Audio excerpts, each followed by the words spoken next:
నమస్తే, నేను మీ Ashok Kumar. Welcome to our channel. రానున్న 15 రోజుల్లో ఏమైనా జరగవచ్చు. ముఖ్యంగా నేను మాట్లాడుతున్నటువంటి విషయం ఏంటంటే, జగన్మోహన్ రెడ్డి గారు అరెస్ట్ అవుతారని చెప్పి పెద్ద పెద్ద నిపుణులు చెప్తున్నారు. సూటిగా విషయంలోకి వస్తే, అసలు జగన్మోహన్ రెడ్డి గారు అరెస్ట్ అవుతారని ఎలా చెప్పగలవబ్బా నువ్వు అంటే, ముఖ్యంగా జగన్మోహన్ రెడ్డి గారి ప్రవర్తన చూస్తే అర్థమైపోతుంది. ఎప్పుడు లేనట్టు విధంగా ఆయన అదే పనిగా ప్రెస్ మీట్లు పెట్టడాలు, ఇంకా తాడేపల్లి నుంచి హుటాహుటిన నెక్స్ట్ రానున్న 15 రోజుల్లో 2-3 షెడ్యూల్స్ చేసుకొని మళ్ళీ జనాల్లో ఉండడానికి ప్రయత్నం చేస్తున్నాడు.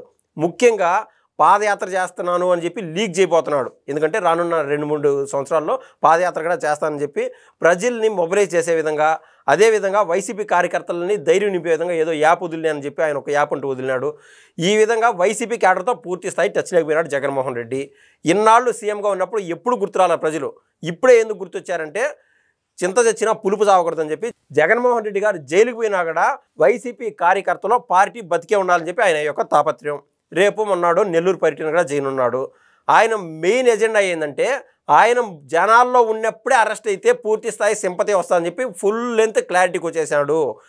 ముఖ్యంగా ఎప్పుడు జగన్మోహన్ రెడ్డి గారి పక్షాన మాట్లాడేటువంటి ఐవైఆర్ కృష్ణారావు కూడా ఆయన క్లారిటీగా చెప్పినాడు, జగన్మోహన్ రెడ్డి అరెస్టు ఖాయమని చెప్తున్నాడు.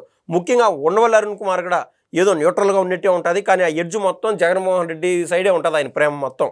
జగన్మోహన్ రెడ్డి గారి అరెస్టు లిక్కర్ స్కామ్లో తప్పించుకునే వెసులుబాటు అంటూ లేదు, ఆయన తప్పు చేశాడు, ముఖ్యంగా పాపం చేసినాడు అని చెప్పి ఉండవల్లి అరుణ్ కుమార్ కూడా చెప్పినాడు. ఇలా పెద్ద పెద్ద మేధావులు కూడా చెప్తానే ఉన్నారు జగన్మోహన్ రెడ్డి గారు చాలా తప్పు చేసినాడని. ఇదిగాక జగన్మోహన్ రెడ్డి గారు ముఖ్యంగా ఇరుకున్నటువంటి కేసులు ఏందిరా అంటే, గనుల శాఖకు సంబంధించి గతంలో గనుల శాఖ డైరెక్టర్గా ఉన్నటువంటి వెంకటరామరెడ్డి ఆ మధ్య అరెస్ట్ అయ్యి బయటకు వచ్చి బెయిల్ తీసుకున్నాడు. ఇవన్నీ మనం చూస్తూనే ఉన్నాం. ఈ గనులకు సంబంధించి ఎక్కడైతే ఏ జిల్లాలో అయితే గనులు ముఖ్యంగా ఉంటాయో, అది మట్టి కావచ్చు, బాక్సైట్ కావచ్చు, శాండ్ కావచ్చు, గ్రావెల్స్ కావచ్చు, ఇలా ఏదైతే ఖనిజాలు ఉంటాయో ఆ ఖనిజాలని లోకల్ ఎమ్మెల్యేలు 10% తీసుకొని మిగిలిన 90% ఆదాయం జగన్మోహన్ రెడ్డికి పంపించే విధంగా జగన్మోహన్ రెడ్డి గారు ప్లాన్ చేశారు. అది కూడా ప్రతి నెల ఆయనకు డబ్బులు రీచ్ అయ్యేటి 50 నుంచి 60 కోట్లు, దాంట్లో కూడా ఏకంగా 2560 కోట్లు పైచీలకు దీనికి సంబంధించి డబ్బులు దండుకున్నాడు. ఈ యొక్క మట్టి, గ్రావెల్స్, బాక్సైట్ వీటికి సంబంధించి జగన్మోహన్ రెడ్డి గారని స్పష్టంగా అర్థమవుతుంది. దీనిపైన కూడా సిట్ విచారణ అంటూ అది కంప్లీట్ అయినట్టుగా అర్థమవుతుంది. ఇప్పుడు మద్య స్కామ్లో ఏ నిమిషమైనా జగన్మోహన్ రెడ్డి అరెస్ట్ అయితే ఇమ్మీడియట్గా సిట్ వారు ఈ గనులకు సంబంధించి జగన్మోహన్ రెడ్డి గారు ఎంక్వైరీకి అడిగే అవకాశం అంటూ ఉంటుంది. ఇలా కళ్ళకెదురుగా ఇదంతా మనకు కనిపిస్తానుంది. కానీ మీరు ఒక క్వశ్చన్ అయితే అడగచ్చు, అదేంద్రా అంటే, బీజేపీ జగన్మోహన్ రెడ్డి గారు లాలూచి పడున్నారు కాబట్టి ఆయన అరెస్ట్ ఇప్పుడల్లా కాదు అని చెప్తున్నారు. దీనికి నేను చెప్పే సమాధానం ఏంటంటే, అసలు ఎవరు ఆలోచనకు కూడా వచ్చిండదు. ఏది, మిథున్ రెడ్డి అరెస్ట్ అవుతాడు ఇప్పుడు సిట్టింగ్ ఎంపీ అని చెప్పి.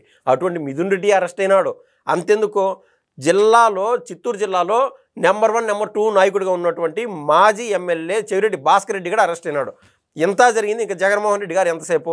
అలా కాకుండా ఇంకో క్వశ్చన్, లాస్ట్ 12-13 ఏళ్ళుగా జగన్మోహన్ రెడ్డి గారు 43,000 కోట్లకు పైన ఛార్జ్ షీట్లు పడి ప్రజాధనం దుర్వినియోగం చేసినట్టు, ప్రభుత్వానికి కలగాల్సినటువంటి ఆదాయాన్ని ఈయన కటిఫ్ చేసి ఆయన అకౌంట్లో వేసుకున్నట్టు ఆల్రెడీ నిరూపితమైంది. కానీ ఆయన ఇంకా బయటే తిరుగుతున్నాడు. ఆయన అరెస్ట్ ఎప్పుడు అవుతాడని చెప్పి ప్రధానమైన ఆరోపణ. అయితే ఈ వ్యవహారంలో ఒక్క తప్పు అయితే పైన బీజేపీ వాళ్ళో లేకుండా కేంద్రం క్షమిస్తుంది. 2 తప్పులు ఏదన్నా సరే పొరపాటు లేవని వెసులుబాటు కలిగించవచ్చు. కానీ తప్పుల మీద తప్పులు, ప్రతి దాంట్లోనూ డబ్బులు దండుకోవడం. మద్య స్కామ్లో ఏకంగా 32,000 నుంచి 40,000 మంది ప్రాణాలు హరించినటువంటి జగన్మోహన్ రెడ్డి అది పెద్ద పాపమని కేంద్ర పెద్దలకు తెలియదంటారా? అదేవిధంగా ఈ గ్రావెల్స్కి సంబంధించి, ఈ ఏదైతే బాక్సైట్ వీటికి సంబంధించి అది పెద్ద కేసు. ఇదేగాక ప్రతి ఎమ్మెల్యే లోకల్లో బెదిరించి, మన మధ్య విడల రజని చూసాం, ఆ 2,20,00,000 దండుకునిందని. జగన్మోహన్ రెడ్డి గారు కనీసం పార్టీని సస్పెండ్ చేయలేదే. ఇలా అదేవిధంగా ఇసుకాసురుడు అయినటువంటి కొడాలి నాని ఏకంగా 200 కోట్ల పైచీలకు ఆయన స్కామ్ చేశాడు. అదిగాక పేర్ని నాని రేషన్ బియ్యం దందా అనేది అందరూ మర్చిపోయినట్టున్నారు. మళ్ళీ గుర్తు చేస్తున్నా, రేషన్ బియ్యం దందా అనేది దేశం కనివిని చూడనంత రీతిలో స్కామ్ చేశాడు జగన్మోహన్ రెడ్డి అండ్ బ్యాచ్. జగన్మోహన్ రెడ్డి గారికి తెలియకుండా ఆ పేర్ని నాని కానీ, ఈ కొడాలి నాని కానీ ఆ స్కామ్ చేయగలుగుతారంటారా? ఒకవేళ జగన్మోహన్ రెడ్డి గారికి తెలియకుండా చేసినట్లయితే ఆయన తెలిసిన వెంటనే ఏ నిమిషమైనా వీళ్ళ పార్టీని సస్పెండ్ చేసి ఉండొచ్చు. ఎందుకు ఈ మాదిరి చేశారు, నా కొంప కోల్చడానికా, నా పార్టీని నాశనం చేయడానికా అని చెప్పి ఏ నిమిషమైనా జగన్మోహన్ రెడ్డి గారు వాళ్ళని పార్టీని సస్పెండ్ చేసి ఉండొచ్చు. వాళ్ళని వెనకేసుకొస్తున్నాడంటే ఈవెన్ పేదలు తినేటువంటి ఆ రేషన్ బియ్యంలో కూడా జగన్మోహన్ రెడ్డి గారు 80% పైన డబ్బులు దండుకున్నాడు.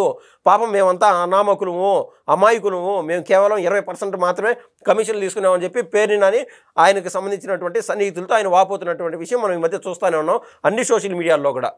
ఈ రకాన బీజేపీ వాళ్ళు 1-2 తప్పులైతే క్షమిస్తారేమో కానీ ఇలా తప్పుల మీద తప్పులు వాళ్ళ దృష్టికి వెళ్తా ఉన్నప్పుడు ఎస్ మాకు తెలియదు నాయన ఇంక మేము చేతులు ఎత్తేసాము అని చెప్పి వాళ్ళు చేతులు ఎత్తేయడం జరిగింది. వర్షాకాలంలో పూర్తి స్థాయి వరద వచ్చినప్పుడు ఒక చెరువులో నీరు పూర్తిగా నిండినప్పుడు దాని కెపాసిటీ బట్టి అది ఆపుకోగలుగుతుంది. ఆ చెరువు కెపాసిటీ మించిపోతే ఆ చెరువు తెగిపోవాల్సిందే, తప్పదు. ఆ రకాన బీజేపీ వాళ్ళు అంటూ చేతులు ఎత్తేశారు. అందుమూలాన జగన్మోహన్ రెడ్డి గారు ప్రవర్తనలో చాలా తేడాలు వచ్చాయి. నెల్లూరు పర్యటన చేస్తున్నాడు, జనాల్లో తిరగాలనుకుంటున్నాడు. ముఖ్యంగా ఎప్పుడు గవర్నర్ గుర్తురా అన్నటువంటి జగన్మోహన్ రెడ్డి గారికి గవర్నర్ గుర్తొచ్చి ఆయన సతీమణితో పోయి ఆడిపోయి కలిసి రావడం అంటే అది అందరికీ ఆలోచన చేయాల్సినటువంటి విషయం. ఎందుకంటే ఆయనకు అర్థమైపోయింది అరెస్టు ఖాయం అని చెప్పి. ముఖ్యంగా సజ్జల రామకృష్ణారెడ్డి సైతం వైసీపీ పార్టీల్లో నెంబర్ 2 అయినటువంటి సజ్జల రామకృష్ణారెడ్డి సైతం ఆయన చెప్పింది ఏంటంటే మెయిన్ స్ట్రీమ్ మీడియాలోకి వచ్చి ఎస్ అరెస్ట్ అవుతాడు, అయితే ఏమున్నది 4 రోజుల్లోనో 1 4 నెలలోనో బయటకు వస్తాడు, అయితే ఏంది అంటున్నాడు. అంటే ఆయన అరెస్టు ఖాయం అని చెప్పి అందరూ జనాలు అనుకుంటానే ఉన్నారు. ఇది స్పష్టంగా జరుగుతుంది. వాళ్ళ కోరిక ఏ విధంగా అయితే బలంగా ఉందో అరెస్ట్ అయితే ప్రజల్లోకి సింపతి రూట్లో తీసుకెళ్దామని చెప్పి అరెస్ట్ అవుతాడు. ఒక కేసు మీద ఇంకొకటి, మరో కేసు మీద మరొకటి ఇరుక్కుండే పరిస్థితి అంటూ జగన్మోహన్ రెడ్డి గారికి దాపరిస్తుంది. కనీసం 3-4 ఏళ్ళు జైల్లో ఉండాల్సినటువంటి పరిస్థితి ఖచ్చితంగా వస్తుందని చెప్పి నేనైతే స్పష్టంగా చెప్పగలుగుతాను. కాబట్టి టీడీపీ కార్యకర్తలు, జనసేన కార్యకర్తలు, బీజేపీ కార్యకర్తలు ధైర్యంగా ఉండొచ్చు.